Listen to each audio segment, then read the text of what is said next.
ছাব্বিশের বিধানসভা ভোটের আগে বড় ধামাকা দিতে চলেছেন হুমায়ুন কবির। আর কিছুক্ষণ পরেই বোমা ফাটাবেন। যদিও কি বোমা ফাটাবেন সেটা হুমায়ুন সাহেবই জানেন।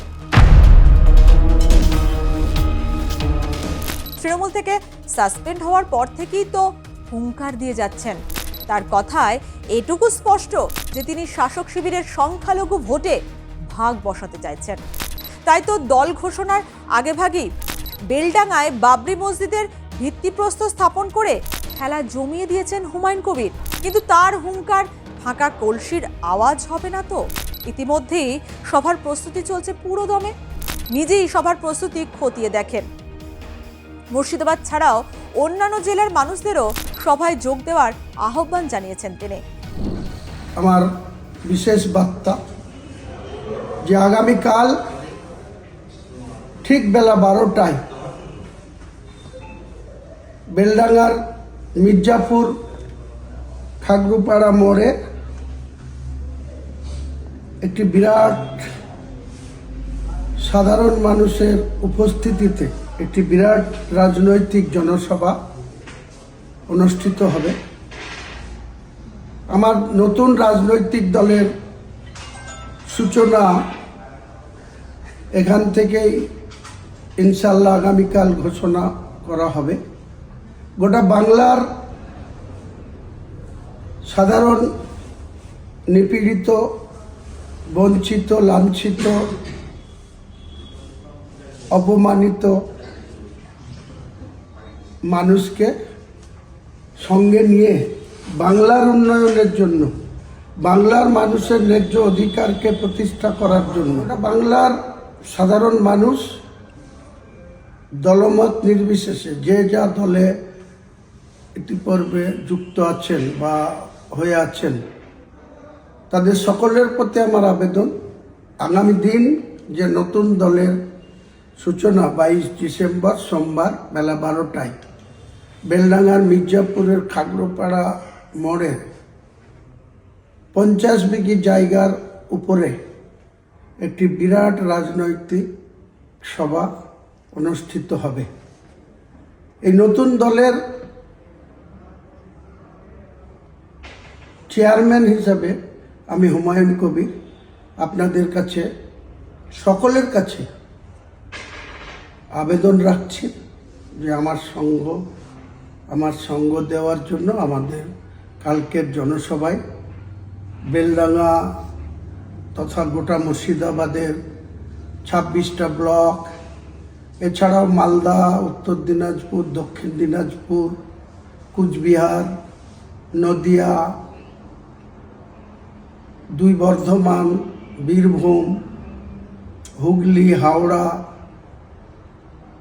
দক্ষিণ 24 পরগনা, উত্তর 24 পরগনা, সমস্ত জেলার মানুষকে, 2 মেদিনীপুর, সমস্ত রাজ্যের মানুষকে আমার তরফ থেকে করুণ আবেদন থাকলো, আপনারা যেভাবে পারবেন কালকে এই নতুন রাজনৈতিক দলের সূচনাতে আপনারা শরিক হন, উপস্থিত হন। হুমায়ুন সাহেব ভালো করেই জানেন 26-এর ভোটে খেলা ঘোরানো মুখের কথা নয়। রাজনীতিতে তো অনেক দিনই কাটলো তার। 64টি বসন্ত পেরিয়ে তিনি এখন অনেক পরিপক্ক। দল ঘোষণার আগে হুমায়ুন সাহেব কি বললেন? তার নতুন দলের লক্ষ্য নাকি 90 আসনে জয়। সারমর্ম হিসাবে এও বলেন শুধু টাকা বা জমি দিয়ে বাবরি মসজিদ হবে না, তার জন্য চাই রাজনৈতিক ক্ষমতা। কি এবার স্পষ্ট হলো তো বাবরি মসজিদের পালে হাওয়ার আসল উৎস কি? হুমায়ুন সাহেব এও জানিয়ে দিয়েছেন মুর্শিদাবাদের ভোটের অঙ্ক কি হতে চলেছে। তার দাবি জেলার 22টি আসনের মধ্যে 9টি আসনে লড়বে তার দল।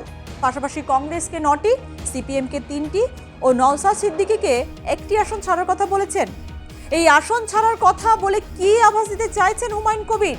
তিনি তো আসন ছাড়বেন, কিন্তু যাদের কথা বলছেন তারা কি কিছু বলেছেন নাকি সবটাই হুমায়ুন সাহেবের কল্পনা? এই ছাড়াছাড়ির অঙ্কে গেলে তার কিং মেকার হওয়ার স্বাদ কি পূরণ হবে? যাই হোক, সে তো পরের কথা। আগে তো তার সদ্য জন্ম নেওয়া দলকে ভূমিষ্ঠ হতে দিন, তারপর না হয় ওই অঙ্ক কষা যাবে। কিন্তু তার ঘনিষ্ঠ নেত্রী বলে পরিচিত শাহানাজ বেগম, মুর্শিদাবাদ জেলা পরিষদের এই সদস্য শাসক দলের জেলা পরিষদকে চোর আখ্যা দিয়ে দল ছেড়েছিলেন। সবাই ভেবেইছিলেন যে শাহানাজ বেগম হুমায়ুন কবিরের নতুন দলে যোগ দিতে পারেন, তাই হয়তো এই সময়তেই তিনি তৃণমূল ছাড়লেন। কিন্তু কাহানিতে টুইস্ট রয়েছে। এই শাহানাজ বেগম, অর্থাৎ যিনি জেলায় পরিচিত ডাকাবুক ও তৃণমূলের সংখ্যালঘু নেত্রী হিসাবে, একসময় শুভেন্দু অধিকারীর হাত ধরে মুর্শিদাবাদ জেলা পরিষদ ভাঙনের অন্যতম কারিগর ছিলেন এই শাহানাজ বেগম। অধীরগড়ে ভাঙন ধরাতে তিনি কিন্তু সিদ্ধহস্ত। শেষে কিনা ঘরোয়াপসি হলো শাহানাজের। গত শনিবার অধীর রঞ্জনের হাত থেকে কংগ্রেসের পতাকা নিলেন শাহানাজ বেগম। তাহলে হুমায়ুন কবিরের দলে আর গেলেন না শাহানাজ কেন? তিনি হুমায়ুন কবিরের ঘনিষ্ঠ নেত্রী হিসেবেই তো পরিচিত ছিলেন। তাহলে কি ৮০-৮০ বলে বন্ধু ফাঁকি দিলেন? এত শুরুতেই হুমায়ুন সাহেবের মনে ধাক্কা লাগলো। যিনি কিনা অধীর ঘরে ধাক্কা দেওয়ার ক্ষমতা রাখেন, তিনিই কিনা সেই কংগ্রেসেই ভিড়লেন। শাহানাজ বেগম তো ফাঁকি দিলেন। এই তালিকায় আর কেউ নেই তো? সে তো পরের কথা, কাল কে দেখেছে। তাই তো যতই সংখ্যালঘুদের কথা বলুন না কেন হুমায়ুন কবির, দলের নাম ঘোষণার আগে তার মুখ থেকে বেরিয়ে এলো সর্বধর্ম সমন্বয়ের কথা। যে শাসক, তার যেমন পতন ঘটানো আমাদের উদ্দেশ্য, তাদের যেমন ক্ষমতাচ্যুত করা আমাদের উদ্দেশ্য, একই সঙ্গে ভারতীয় জনতা পার্টি বাংলাকে দখল করার উদ্দেশ্য নিয়ে তাদের যে রাজনৈতিক মিশন, তাদেরও গঠনমূলক বিরোধিতা করা আমাদের মূল উদ্দেশ্য।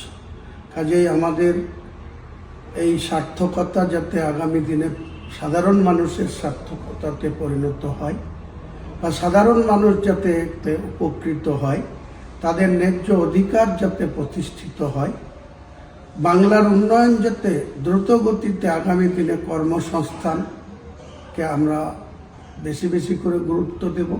অন্যদিকে যা শোনা যাচ্ছে, দলের নাম হতে পারে জনতা পার্টি।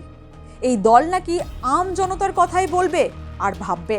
টিএমসি যেমন ৩ অক্ষরে, তেমনি হবে হুমায়ুনের দলও। প্রতীক চিহ্ন হতে পারে টেবিল কিংবা জোড়া গোলাপ ফুল। মানে ফুলেতেই আস্থা রাখছেন আর কি হুমায়ুন সাহেব।